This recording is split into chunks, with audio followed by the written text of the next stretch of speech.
Lumulutang yung Lenny Riza, pambangga dun sa Sara Aimee. Totoo po, nabibisita po siya at makakasama niya po ang Mayor Lenny Robredo ng Naga City. Maaapektuhan ba ng isang vice presidente na nag-announce lamang siya na siya'y tatakbo ang pagtatrabaho ng Pangulo? Lahat ng sinasabi ng vice presidente, halos doon. Fake news. Kung kayo mismo taga-media, alam nyo na ang lahat halos ng sinasabi ng vice presidente ay fake news. Mula kay Rafi Ayeng, Daily Tribune. Good afternoon, ma'am. Ma'am, you're wearing pink. Is it nice? That signals na nililigawan talaga ng administrasyon si dating Vice President Lenny Robredo. Ikaw naman, nagsuot lang ako ng pink pero naagad mali siya. Wala po. Ang kulay na sinuot ko ngayon ay wala pong kaugnayan sa anumang politika.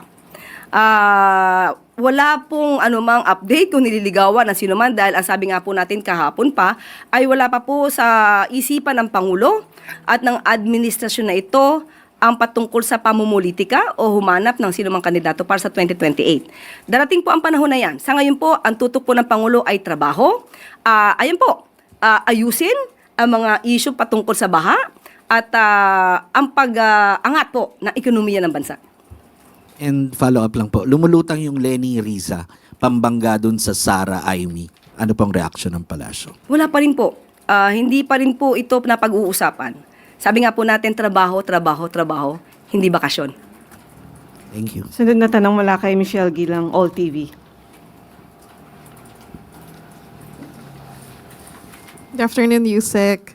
May we get the palace's reaction to the remarks from the Makabayan bloc describing Vice President Sara Duterte's announcement of her intent to run for president as a threat to congressman amid the pending impeachment complaint? They think that her declaration could be intended as a panakot to congressman, so they would reconsider their positions on her impeachment.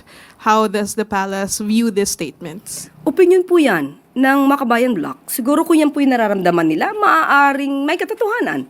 Pero sa mga nahalal po sa House of Representatives, ganyan po ba ang gusto nilang makita ng taong bayan na sila ay natatakot dahil lang sa pagdedeklara na tatakbo ang isang vice presidente sa pagkapangulo sa 2028? Hindi naman po siguro sila ganon kaduwag para lang matakot dahil nagdeklara lang ang isang tao na siya tatakbo sa pagkapresidente.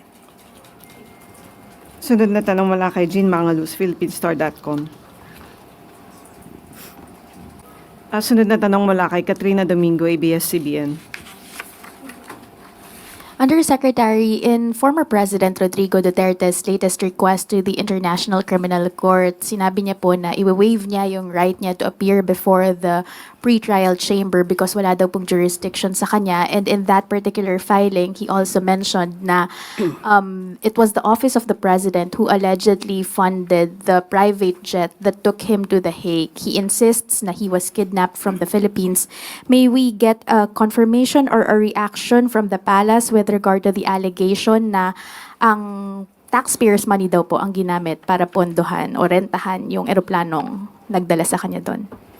Ang pagpapadala po sa dating Pangulong Duterte sa ICC or sa The Hague ay ayon po sa batas.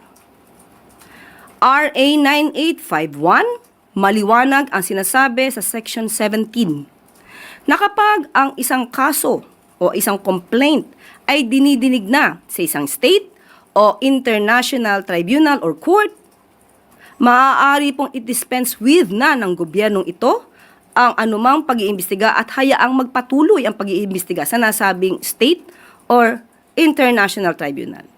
At yun po ang ginampanan at yun ang naging paraan ng gobyernong ito para po makamtan ang sinasabi nating hustisya ng mga nag-complain or kahit po ang akusado. Kung taxpayer po ang ginamit ito lang po ay naaayon sa batas dahil gumaganap lang po ang gobyernong ito sa kanyang katungkulan, maliban po sa sinabi nating pag-cooperate with the Interpol, pagpapatupad ng batas na RA 9851, meron din pong residual obligation ang administrasyon na ito upang ipatupad ang dating napagkasunduan na nung tayo pa ay miyembro ng ICC o ng Rome Statute. Ma'am, follow-up question. Meron pong ilang previous statements si President Ferdinand Marcos Jr. saying na his administration will not recognize any arrest warrants kasi hindi na daw po tayo miyembro ng ICC. How do you reconcile that statement from the succeeding actions of the administration? And maybe also get a categorical answer if it was the OP who funded the plane to The Hague? Pakibigyan niyo po sa akin yung konteksto na sinabi ng Pangulo na hindi niya i-recognize ang warrant of arrest na i-issue. Yes, ma'am. I will give you the link of the video later. I think he was asked during a media press briefing several years ago, even before this erupted, when the unit team was still together. He made that statement. Sa aking pagkakaalam at aking intindi sa sinabi ng Pangulo sa mga previous statements niya, hindi niya kinikilala ang jurisdiction ng ICC. Maliban lang kung mayroong ibang legal options or rather legal study on this. Yun ang aking huling natandaan.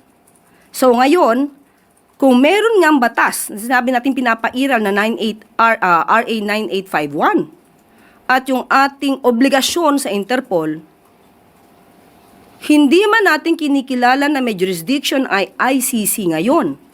Sa ngayon.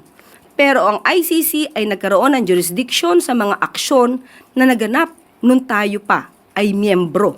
At hindi po natin pwedeng iwasan yon dahil meron pong residual obligation ang administrasyon na ito. Ma'am, last remind, may ballpark figure as to how much we spent for that particular flight?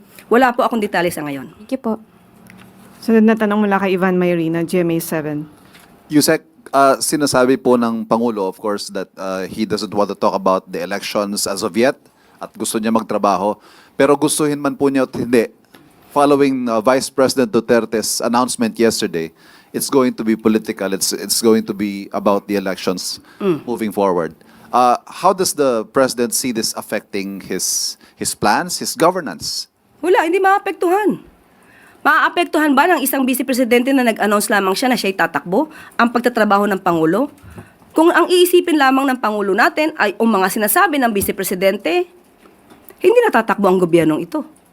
So hindi po maapektuhan ang focus ng Pangulo para maiangat ang ekonomiya ng bansa, maiangat ang buhay ng bawat Pilipino, at masolusyonan ang issue sa baha na hindi na solusyonan noon pa.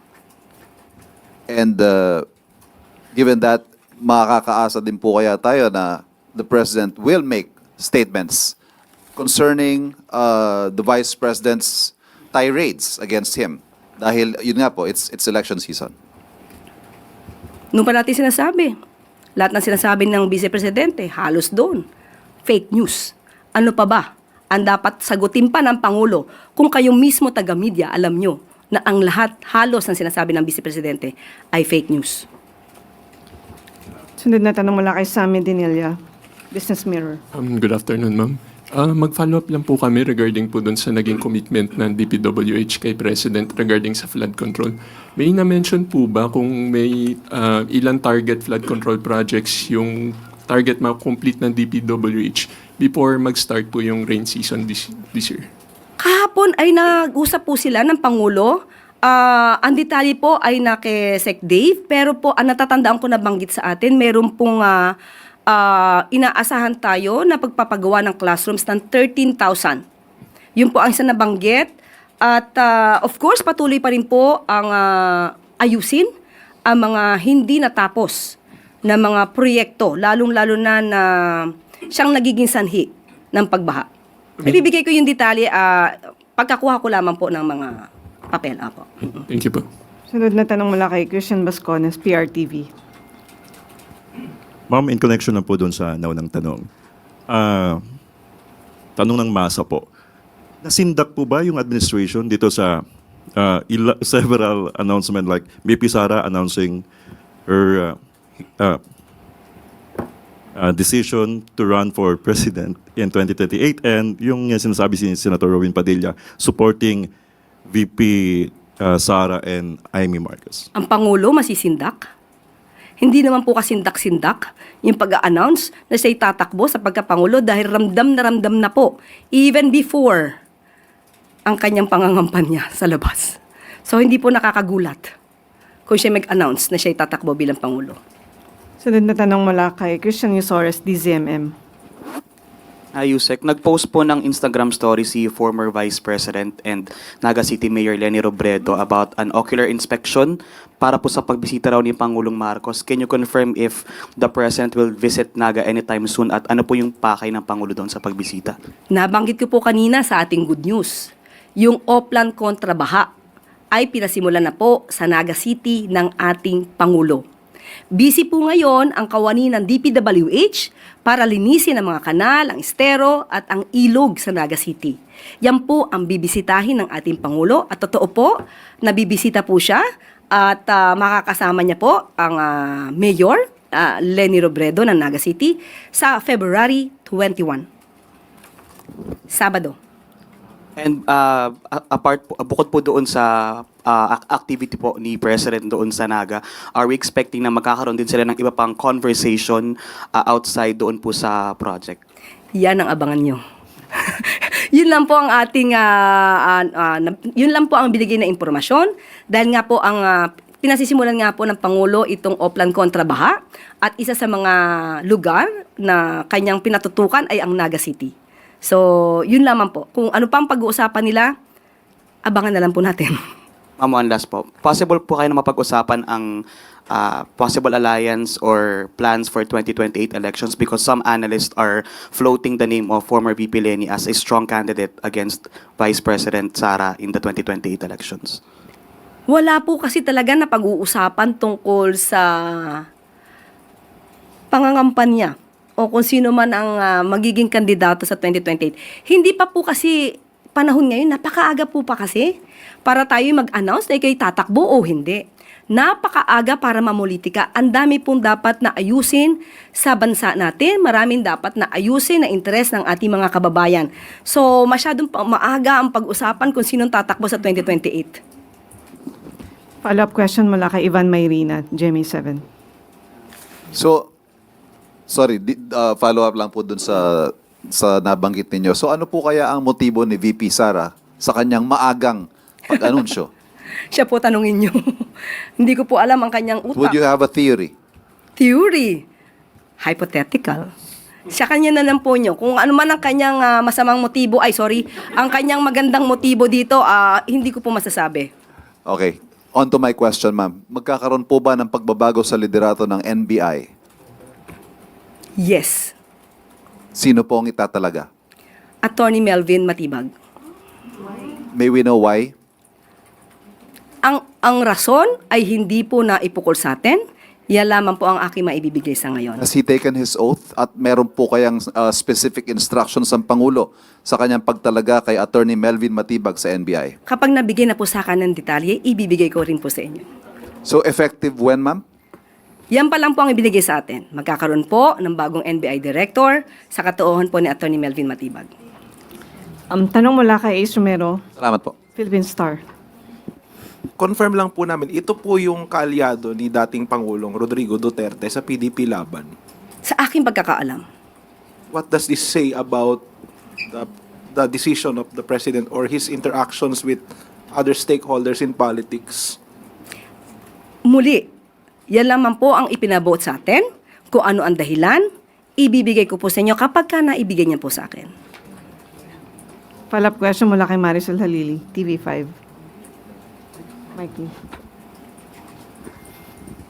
Yusek, but at least can you give us the reason why the President chose to appoint Attorney Melvin Matibag, who used to be part of the Duterte administration? Yan lamang po ang ibinigay sa akin impormasyon.